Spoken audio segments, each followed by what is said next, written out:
ሰላም ጤና ይስጥልኝ የህሊና ቻናል ተከታታዮች እንደምን አላችሁ? ኪሩቤል ነኝ ከናንተ ጋር ያለሁት። ያው እንግዲህ ባለፈው ሳምንት እንኳን አልለጠፍኳትም አልተመቸም። እንዴት ናችሁ? ዛሬ እንግዲህ የመጣሁት ስለዚህ ስለ ሶሻል ሚዲያ እና አጠቃቀማችን በተመለከተ ትንሽ በኔ በኩል የታየኝን አሁን ደግሞ ሶሻል ሚዲያ ላይ ስለወጣው የታየኝን ትንሽ ከናንተ ጋር ለማጋራት ብዬ ነው።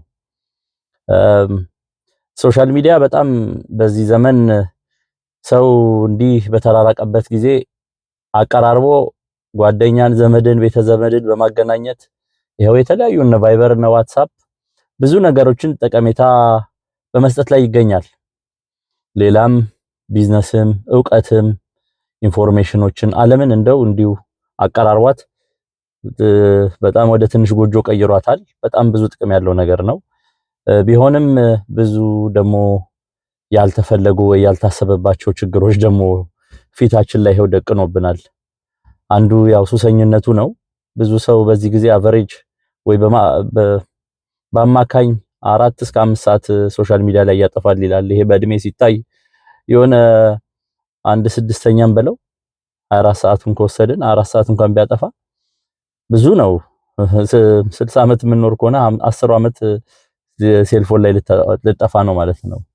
እና ጉዳት አለው። በዛ ላይ ደግሞ ትንሽ ይሄ በዚህ በፖለቲካ በሃይማኖት በዘር ምናምን የከፋፈለውና ሰውን በማጣላት ላይ የሚገኘው ደግሞ የሚያጨራርሰን ነገር እሱ በጣሙን አስከፊው ነገር ነው። እሱን ነገር ነው ትንሽ ሁላችንም አንድ ላይ መስራት ያለብን ይመስለኛል። አሁን በዚህ ጊዜ ብዙ ጥናቶች እንደሚያመለክቱት ሰዎች በዚህ በሶሻል ሚዲያ በሚያመጣው መከፋፈል ምክንያት ፖላራይዜሽን ጭንቀት ላይ ይገኛሉ ምላሻቸው። እኔም በጣም ተጨንቄያለሁ። እናንተም እንደኔው ያው የሚያስጨንቃችሁ ይሆናል። አብዛኞቻችን ወይ ተናደናል፣ ወይ ደንግጠናል፣ ወይ ፈርተናል። በዚህ በሚደረገው ዓለም ላይ ባለው ነገር ሁሉም የምትሰማው ሁሉም ደስ አይልም መቼስ።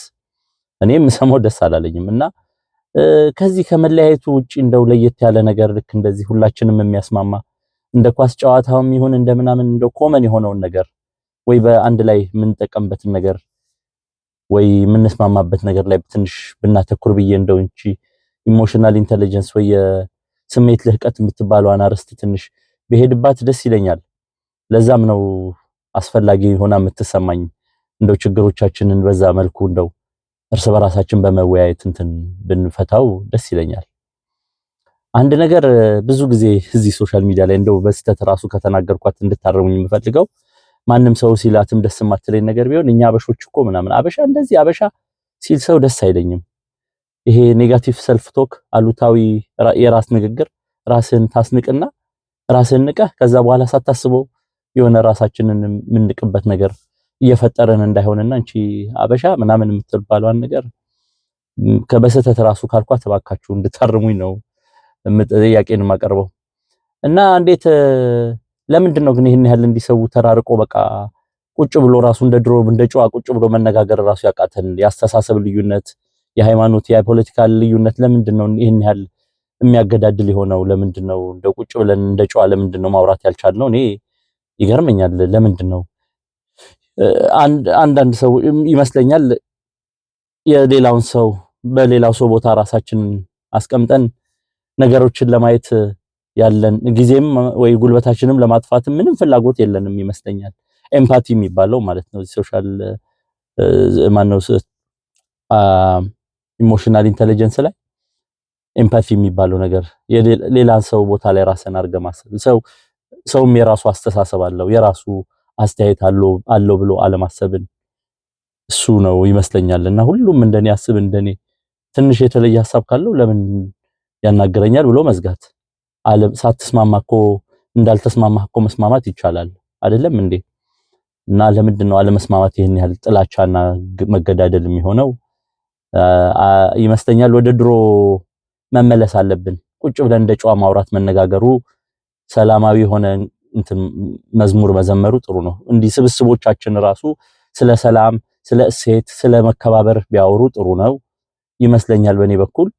እና እንዴት እናደርግ? ሶሻል ሚዲያ ላይ የምትሰሩ ሰዎች እንዲሁ ሰውን ጥላቻና ምናምን የምታጋድሉ ያላችሁ ሰዎች ካላችሁ እባካችሁ እስኪ እንቺኛዋ ሮመዳን እስክታልቅ እንኳን ወይ ደግሞ ፋሲካ እስኪመጣ ድረስ ስለ ሰላምና ስለ ፍቅር ብቻ እናውራ እስኪ።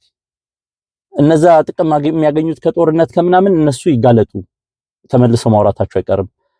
ሌሎቻችን ግን ስለ ሰላም ስለ ህዝብ እናስባለን የምንል ካለን ግን ስለ ሰላም ስለ ፍቅር እናውራ። በቃ እስከ እነዚህ እስከ አመት በዓሎቹ ራሱ እስኪመጡ ድረስ እስኪ እናድርገውና ሞክረው እና ይሄ ሶሻል ሚዲያ አጠቃቀማችን ትንሽ ራሳችን እዚህ ያለነው ሰዎች ይሄው እንኳን አዲስም በሆን ግን ያለን ሰዎች ራሱ ከተነጋገርን ብዙ ለውጥ ማምጣት እንችላለን። ለአዎንታዊ ነገር ጥቅም ማዋል እንችላለንና እንቺኛዋ ሶሻል ሚዲያን ለበጎ ነገር እናድርጋት። እኛው ላይ ነው ያለው እጁ። መፍትሄው አንድ ሰው ላይ ነው መፍትሄው። በቃ በዚህ ነገር የፈራ የደነገጠ ያዘነ ሰው ካለ እሱ ተነስቶ ይሄን ነገር ይቀይረው። አስተባብሩን እናስተባብርና እስኪ ሰላማን ብቻ ተመልካቾች ደግሞ የምትመለከቱ ካላችሁ ደግሞ ይሄን የምታዩዋቸውን ሰዎች ላይቭ ላይ ነው ምናምንም ስታገኟቸው እስኪ ያ ቀይ ሹራብ ለብሶ ሲያወራ የነበረው ልጅ እንደሱ እስኪ ስለ ሰላም ብቻ እናውራ። የማህሙድን የሰላም የምትለው ዘፈን እንስማ። ብዙ ጊዜ ቢማማር ቢረዳዳ የሚለውን እስኪ አንድ ላይ እንስማ። በቃ እንደዛ ብለን ፖዚቲቭ ወይ አዎንታዊ ነገሩን ብቻ እናስብ እስኪ እንበልና እርግጠኛ ነኝ የሆነ ለውጥ ይመጣል። ትንሽ የሆነ ነገር ይለወጣል። አመሰግናለሁ። እንግዲህ ደህና ዋሉ። ኪሩቤል ነኝ።